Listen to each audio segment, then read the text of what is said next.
Hello, hello. So today we're going to be discussing the accomplishments of the first three presidents.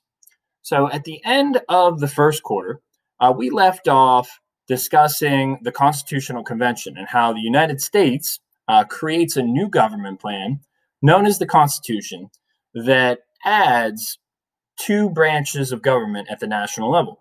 Okay. The first one they added was the executive branch. And we know the executive branch added the position of president to our national government. The judicial branch was also added and to our government at the national level. And the judicial branch added a state Supreme Court. So today we're going to talk about George Washington, some of his accomplishments. So he'll be named the first president of the United States. He is going to be from Virginia. We already talked a little bit about him leading British soldiers during the French and Indian War, and then later he'll join the Patriot movement and become the leading general of the Continental Army, which was the colonist army during the American Revolution. And he'll ultimately lead them to victory. And he will also help lead the representatives at the Constitutional Convention when they decide to get rid of the Articles of Confederation and create a new government plan for the United States. Okay, so during the Constitutional Convention and during George Washington's presidency, a federal court system is going to be established. Okay, so after they decided to add the executive branch with a leader known as the president, they also decide to add the judicial branch, which included the United States Supreme Court and the first 9 Supreme Court justices. Now, we still have 9 Supreme Court justices on our U.S. Supreme Court today. Now, we know it's the executive branch's job to nominate Supreme Court justices to serve on the judicial branch at the national level and ultimately interpret the laws. So since George Washington was our first president, he's going to be the one to nominate the first 9 Supreme Court justices of the first National Supreme Court. That is a power of the president. Now, once the president nominates who he feels would do a great job serving as a Supreme Court justice, the Congress has to vote to approve the president's anointment. Okay.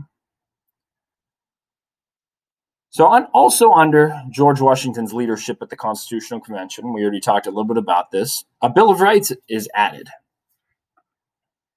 And we know that the main purpose of the Bill of Rights being added to the Constitution was to ensure that our national government would not become too powerful and to ensure that it did not take away the rights of the people. So these amendments included things like the right to freedom of speech, the right to freedom of press. It reserved powers for states, so the national government, whatever wasn't specifically given to the national government by the Constitution, was reserved for the powers of state governments. And we know the Bill of Rights is largely focused on George Mason's Virginia Declaration of Rights. Right, so that's where they borrowed a lot of ideas that they included in the first 10 amendments to the U.S. Constitution. And Thomas Jefferson's Virginia Statute for Religious Freedom was also presented at the Constitutional Convention. And after it was presented, all the congressmen at the Constitutional Convention agreed to add it to the U.S. Constitution. All of them felt that the right to freedom of religion should be one of those individual rights that the national government should never be able to take away from United States citizens. Now we're going to talk a little bit more about each of the first 10 amendments of the United States Constitution because they were added during George Washington's presidency.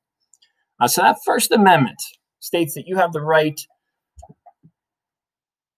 to say or write what you want. So you have the right to freedom of speech. You have the right to freedom of press. So if you disagree with something that our national government is doing, you have the right to speak out against it.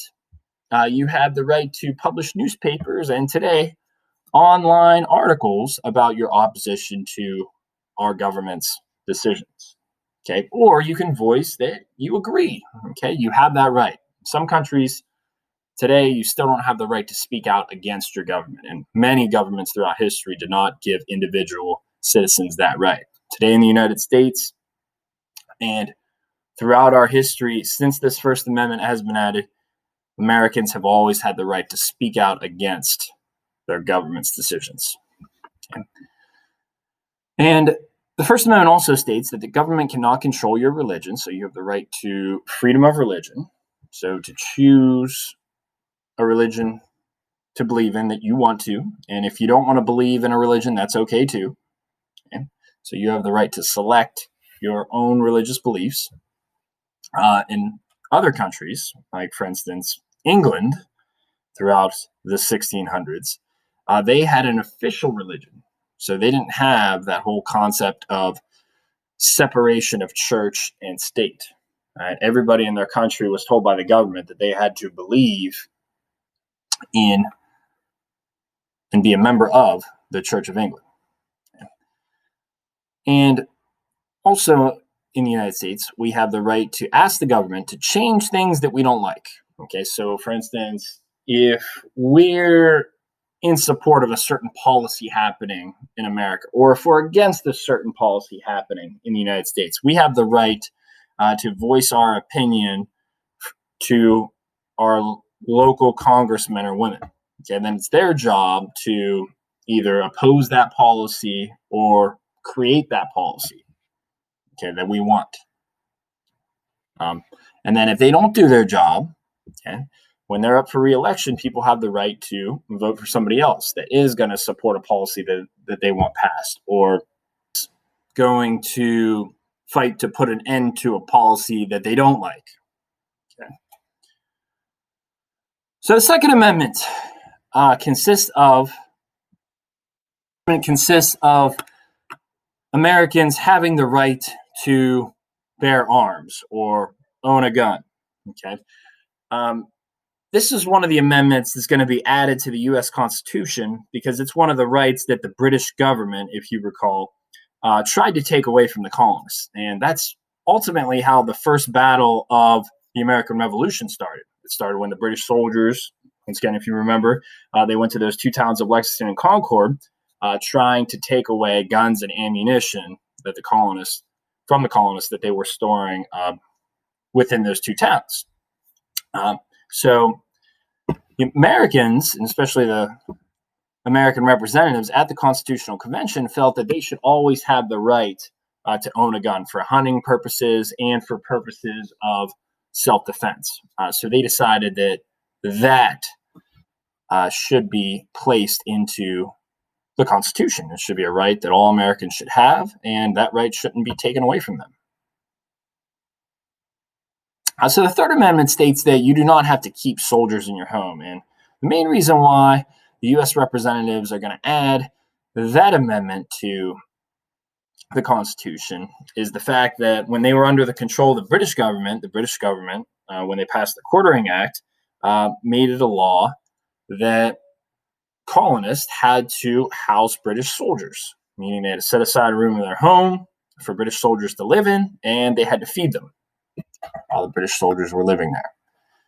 So the American representatives at the Constitutional Convention decided that Americans should never have to house soldiers unless the country is in a crisis or a war with another country. Then, in that case, the amendment states that you may have to let soldiers into your home or potentially live at your home. But that's only if our country's in a crisis or in a war. And the government deems that to be necessary. The Fourth Amendment states that the government cannot search your home or take your belongings without written permission from a judge.